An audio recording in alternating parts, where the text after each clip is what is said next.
Mes bien-aimés dans le Seigneur, je vous salue tous au nom de Jésus-Christ de Nazareth. Que Dieu nous bénisse.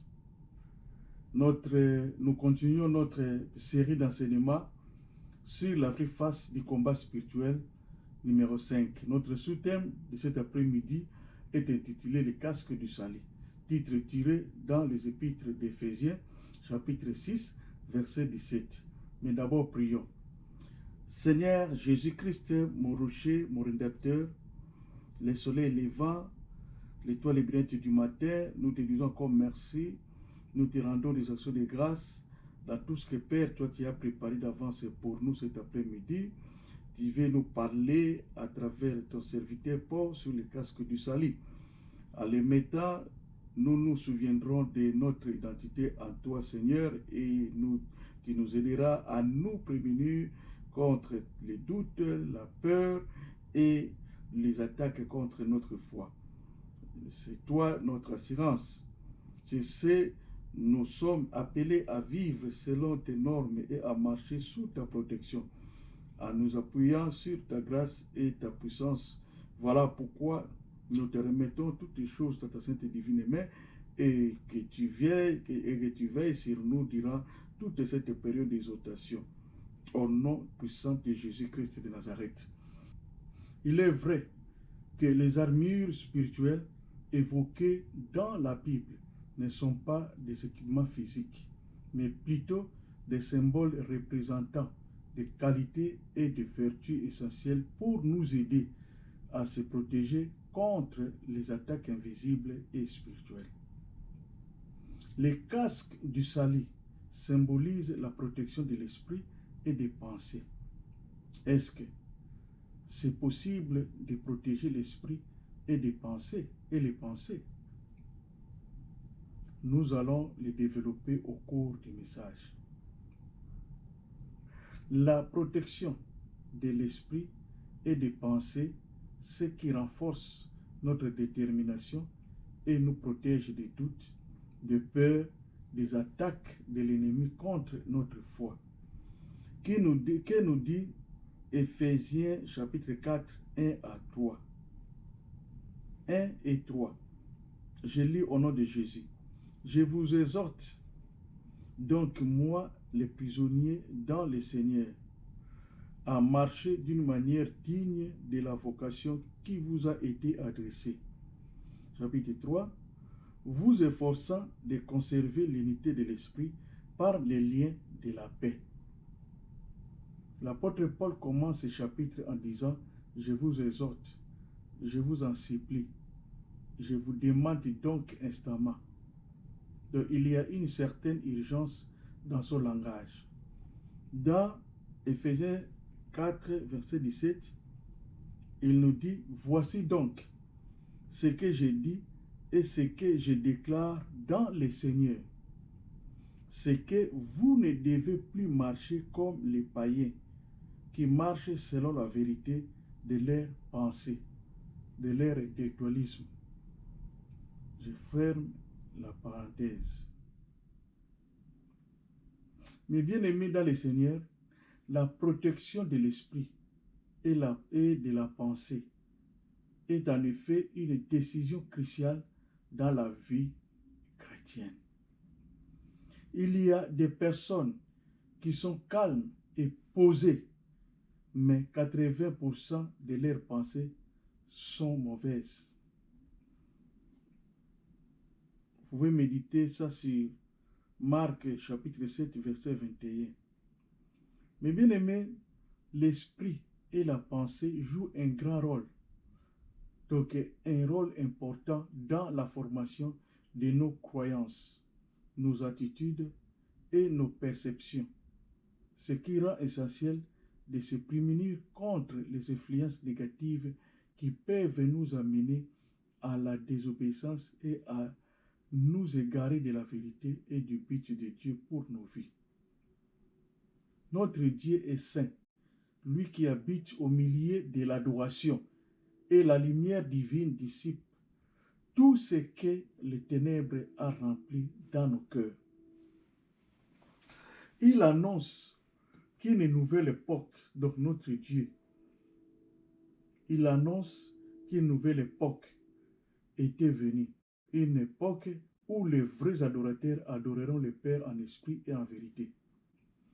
Une adoration qui n'est pas faite en vérité devient trompeur ou hors de propos. Lisons 2 Corinthiens chapitre 7 verset 1 et nous allons lire aussi Hébreux 9 verset 14. Je lis au nom de Jésus-Christ. Puisque nous possédons ces promesses, bien-aimés, purifions-nous de tout ce qui suit le corps et l'esprit. Purifions-nous. Combien plus le sang de Christ, qui par un esprit éternel s'est offert lui-même sans tâche à Dieu, purifiera-t-il votre conscience des œuvres mortes, afin que vous serviez les dieux vivants. Ce verset souligne l'importance de progresser dans la foi chrétienne en laissant derrière soi les éléments de base pour avancer vers une maturité spirituelle. Ici, les œuvres mortes faisant référence à des pratiques ou des croyances vides de sens sur le plan spirituel et qui peuvent au contraire être un obstacle à la croissance spirituelle et à la relation avec Dieu. Aucune activité humaine ne peut restaurer une conscience. Jésus, à son front lui-même, en sacrifice, nous permet d'être purifiés de nos œuvres mortes et de pouvoir servir Dieu d'une manière nouvelle et transformée. En marchant dans la lumière, donc vivre selon les principes de Dieu, comme il est lui-même dans la lumière, nous sommes mutuellement en communion et le sang de Jésus-Christ, son Fils, nous purifie de tout péché. Parce que nous avons ces promesses, les bien-aimés, purifions-nous de tout ce qui peut souiller notre corps ou notre esprit. Recherchons la maturité spirituelle, sont les meilleurs moyens de montrer du respect à Dieu. Dans la foi chrétienne, l'esprit est souvent associé au cœur ou au concept de l'âme. La parole de Dieu mentionne fréquemment l'importance de garder l'esprit et de le renouveler avec des pensées positives et édifiantes. Les pensées sont considérées comme des produits de l'esprit, sont souvent discutées dans l'épître d'Éphésiens comme un dialogue interne, une force puissante qui peuvent influencer les comportements, façonner les caractères et déterminer ton destin. Sont aussi comme un champ de bataille, donc un champ de combat spirituel. La protection de notre esprit et de nos pensées sont considérées comme très importantes dans la foi chrétienne. Nous sommes encouragés à être conscients des influences qu'ils laissent entrer dans notre esprit, car les influences négatives peuvent conduire à des pensées et à des comportements destructeurs. Nous, les enfants de Dieu, croyons au concept du combat spirituel, où il y a une bataille pour l'esprit et l'âme. Défendons notre esprit par la prière. La méditation sur les Écritures et les influences positives peut nous aider dans cette bataille spirituelle. De l'assurance et de l'espoir, nous pouvons lire dans 1 Pierre chapitre 1 verset 3 à 5. Je lis au nom de Jésus. Béni soit Dieu, le Père de notre Seigneur Jésus-Christ, qui selon sa grande miséricorde nous a régénérés pour une espérance vivante, par la résurrection de Jésus-Christ d'entre les morts, pour un héritage qui ne se peut ni corrompre, ni souiller, ni flétrir, lesquels vous êtes réservés dans les cieux. Cette assurance découle de la conviction de l'amour de Dieu. Sa grâce et son pardon sont inconditionnels pour ceux qui croient à son Fils, bien que ce ne soit peut-être pas un objet physique que les gens portent. L'idée d'une casque de salut, mes bien-aimés, signifie l'importance d'avoir un solide fondement de foi et de croyance au salut en tant que source de protection. La paix et l'espoir au milieu des défis de la vie et dans le combat spirituel. La parole de Dieu nous enseigne d'avoir une foi ferme et de rester fort face aux épreuves et aux tentations, de puiser notre force en Dieu et de rester inébranlable malgré les difficultés. Dieu encourage ses fidèles ou ses enfants à persévérer, à être courageux et à se tenir ferme sur sa parole. Mes bien-aimés, parlons un peu sur la protection de l'esprit. Lisons Philippiens 4, versets 6 à 7 et Thessaloniciens 3, 3. Je lis au nom de Jésus-Christ. Ne vous inquiétez de rien, mais faites à toutes choses, faites connaître vos besoins à Dieu par des prières et des supplications avec des actions de grâce. Par des prières et des supplications de grâce et des supplications avec des actions de grâce. La supplication, c'est une forme de prière où nous approchons de Dieu avec un sentiment d'humilité, de sincérité et de dépendance, à la recherche de son aide, de ses conseils ou de son intervention dans une question spécifique. Dans une question spécifique. Les articles aux sujet de gauche à droite, non. Ok, tout droit dans les camouilles en ayango. Yango yo okangamana yango na kati ya supplication. La supplication s'accompagne souvent des profonds sentiments de besoin et des désirs de la miséricorde et de la grâce de Dieu. Et la paix de Dieu, qui surpasse toute intelligence, gardera nos cœurs, donc vos cœurs et vos pensées en Jésus-Christ. Que nous dit la parole de Dieu? Donc, que nous dit l'apôtre Paul de la part du Seigneur? Dans 2 Thessaloniciens 3:3, je lis au nom de Jésus-Christ. Le Seigneur est fidèle, il vous affermira et vous préservera du malin. Sa protection et sa grâce sont des bienfaits précieux pour tous ceux qui croient en lui. Que votre foi vous guide et vous donne force et réconfort dans toutes les situations. Partageons un peu dans le cas de Job. Satan demande la permission à Dieu de tester la foi de Job. Comme Satan peut aussi demander la permission de tester nos foi. Mais Dieu lui a répondu à Satan, je te le livre, mais seulement ne porte pas la main sur lui. Donc ce verset nous assure que Dieu est fidèle à protéger ses enfants du malin et à nous donner la force spirituelle nécessaire pour résister aux tentations et aux attaques de l'ennemi. Il est loyal, il est constant. C'est-à-dire, lorsque nous communiquons avec Dieu, nous n'exigeons pas ce que nous voulons. Nous discutons plutôt avec lui de ce qu'il veut pour nous. Si nous alignons nos prières sur sa volonté, il écoutera. Et nous pouvons être sûrs que s'il écoute, il nous donnera une réponse définitive.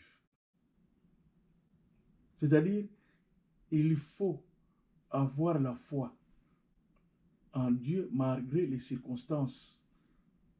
La persévérance face à la diversité, la confiance à la souveraineté de Dieu, avoir aussi l'humilité et être toujours dans la repentance. Lorsque Paul mentionne cette idée, il souligne l'importance de ne pas baisser les bras après avoir remporté la victoire spirituelle, mais de rester vigilant, fort et engagé dans la foi et dans la prière. C'est un appel à une persévérance constante et une détermination à continuer à avancer dans la voie de Dieu malgré les obstacles. Par exemple, Ephésiens 6, 10 et 18. Nous pouvons méditer ça à la maison. Il nous dit enfin, soyons forts dans le Seigneur et dans sa puissance puissante. Mettre toute armure de Dieu afin de prendre position contre les stratagèmes du diable. Car nous ne combattons pas contre la chair et le sang, mais contre les dirigeants, contre les autorités, contre les pouvoirs de ce monde des ténèbres et contre les esprits méchants dans les lieux célestes. Donc c'est très important de maîtriser les armures, comme nous avons commencé de 1 jusqu'à, nous allons terminer à 6. Mais bien aimé sur ce, de nombreuses personnes à travers le monde trouvent réconfort, conseil et aspiration dans la parole de Dieu pour faire face aux défis de l'esprit et des pensées. L'Éternel est près de ceux qui ont le cœur brisé. Il sauve ceux qui ont l'esprit abattu. Dieu évalue également nos pensées, nos motivations et nos intentions les plus intimes. Muntakoki komona na ye te eloko nini tozokanisa, me Nzambe aza koevalue eloko nini tozokanisa, makambo nini tozoplanifie. Bien que nous ne soyons peut-être pas conscients de voir ce qui se passe dans le cœur ou dans l'esprit des gens, mais Dieu, qui est omniscient, qui est omnipotent, qui est omniprésent, peut discerner la vraie nature du caractère d'un individu. Lisons 1 Corinthiens 2, de 10 à 11. Car l'esprit sonde tout, même les profondeurs de Dieu, lesquels des hommes, en effet, connaît les hommes et les choses des hommes, les choses de l'homme, si ce n'est l'esprit de l'homme qui est en lui. L'apôtre Paul, que nous dit l'apôtre Paul dans Ephésiens 5, verset 11. Je lis au nom de Jésus. Ne prenez point part aux œuvres infructueuses des ténèbres, mais condamnez-les. Boya yango. Exposez-les. La lumière et les ténèbres ne peuvent pas coexister dans les enfants. Et donc les enfants de la lumière ne doivent pas prendre part aux œuvres fructueuses des ténèbres. Paul nous demande de dénoncer ces actes car notre silence peut être comme une approbation encourageant la repentance et le changement. Il faut que telemila makamandingo na so kutenango. Koloba te ke ngai kutu na kote makamana te ovandi no calme. Non, il faut que yebisa bango oyo bazali bana na Nzambe. Oyo si bayamba Yesu comme Seigneur et Sauveur. Bakoki ko assistera na biloko wana te. Soki asali erreur assister na biloko ndenge wana, il faut que tu aies la repentance et puis balasima zongi rango lisusu te.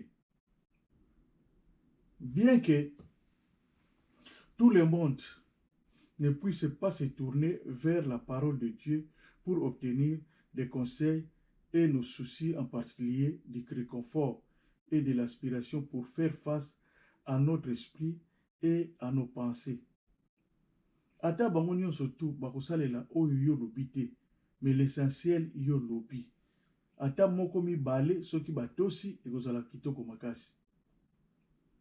Que nous dit Romains chapitre 2 verset 6. Je lis au nom de Jésus. Dieu jugera par Jésus-Christ les actions secrètes de l'homme, des hommes. Nzamba kosambisa makambo nyonso oyo tobomba na kati ya mitema na biso, oyo toplanifiaka, oyo tokanisaka.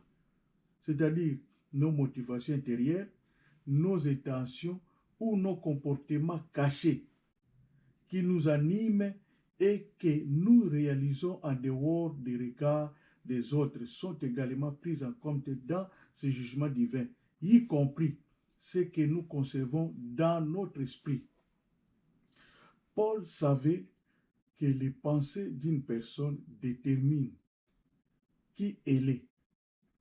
ses attitudes et comment elle agit envers les autres.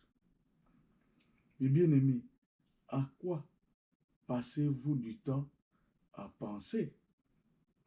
De quoi remplissez-vous votre esprit?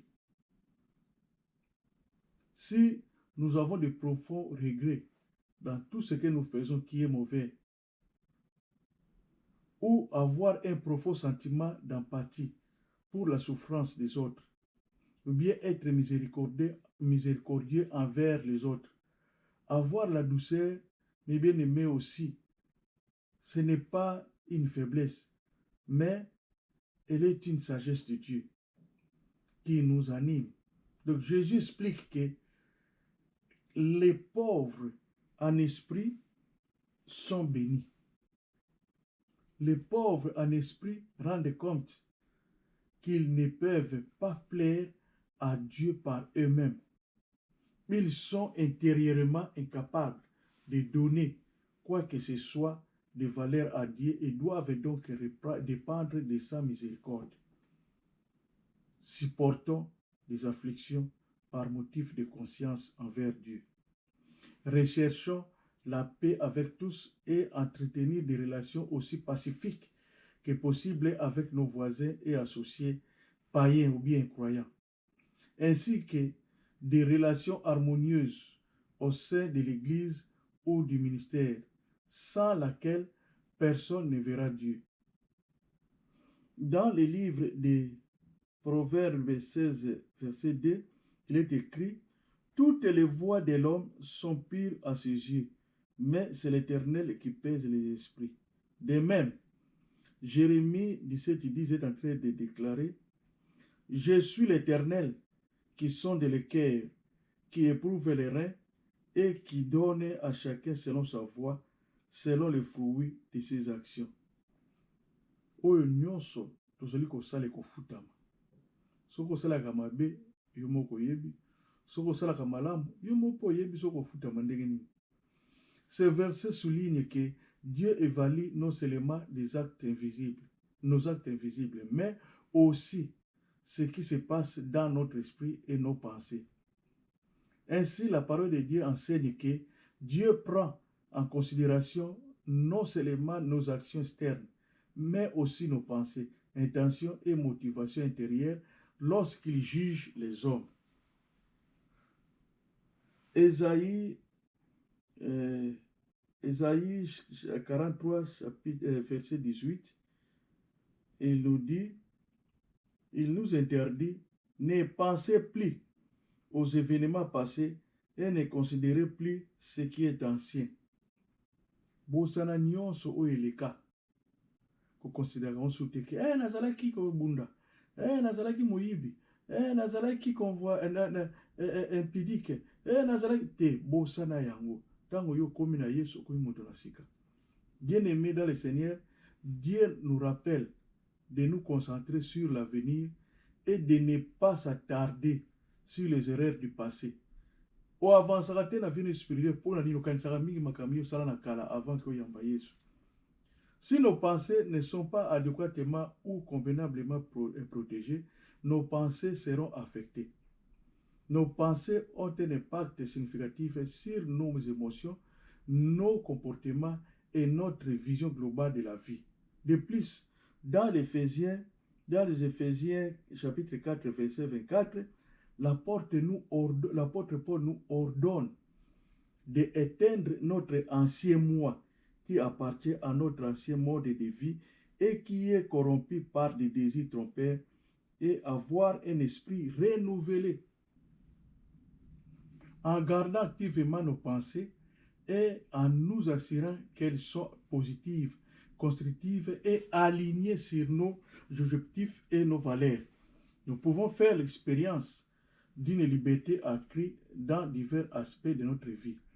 S'ils sont obscurcis par des préjugés, des pertes de mémoire, des obsessions, des procrastinations, des distractions ou des influences néfastes, nous pourrions ne pas être en mesure de saisir pleinement la profonde sagesse de Dieu. La résilience ou résistance au choc de Job face à la diversité, aux épreuves, aux misères, met en valeur sa capacité à protéger ses pensées et à maintenir sa santé spirituelle, même en période d'attaque spirituelle intense. Il s'est accroché, donc Job, à sa foi, a expérimenté ses émotions honnêtement à Dieu et a finalement émergé des épreuves avec une compréhension plus approfondie de la souveraineté et de la fidélité de Dieu. L'histoire de Job sert d'exemple puissant de la façon dont la protection et ses pensées et de son bien-être spirituel peut aider à résister aux défis et aux attaques qui se présentent à nous. Cela démontre l'importance de la confiance, de la persévérance et de la confiance dans la force de Dieu face aux batailles spirituelles. Dans la Bible, il est souvent souligné que l'esprit et le cœur sont l'origine des pensées maléfiques. Comme nous lisons dans Actes 5 et 3, Pierre est en train de dire à Ananias, « Pourquoi Satan a-t-il rempli ton cœur au point que tu mentes au Saint-Esprit » Ici, c'est Jésus-Christ dans Matthieu 15, versets 19 à 20. Jésus enseigne que car du cœur viennent les mauvaises pensées, meurtre, adultère, immoralité sexuelle, vol, faux témoignage, calomnie. Voilà ce qui suit l'homme. Ce passage met en évidence les liens entre nos pensées et nos actions, soulignant l'importance de protéger nos esprits contre les influences négatives. Nous devons nous décider à suivre là où l'esprit nous conduit, donc l'esprit de Dieu, surtout lorsque la nature pécheresse se rebelle. En faisant cela, nous choisissons de glorifier Dieu et de manifester les fruits de l'esprit. L'apôtre Paul exprime dans 2 Corinthiens 15, 33 et puis Éphésiens 4, 17, je lis au nom de Jésus, « Ne vous y trompez pas, les mauvaises compagnies corrompent les bonnes mœurs. » C'est-à-dire d'être prudent à l'égard de nos amitiés que nous gardons, car les personnes qui nous entourent peuvent avoir un impact significatif sur nos attitudes, nos pensées et nos comportements. Ne vous mettez pas avec les infidèles sous un joug étranger, car cela pourrait affaiblir notre engagement chrétien, notre intégrité et nos principes. Donc l'apôtre Paul nous exhorte à ne plus marcher comme les païens qui vivent dans la futilité de leurs pensées et des comportements du monde qui sont éloignés de la volonté de Dieu.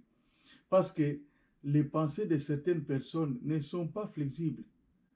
Il est difficile pour eux de se tourner vers Dieu.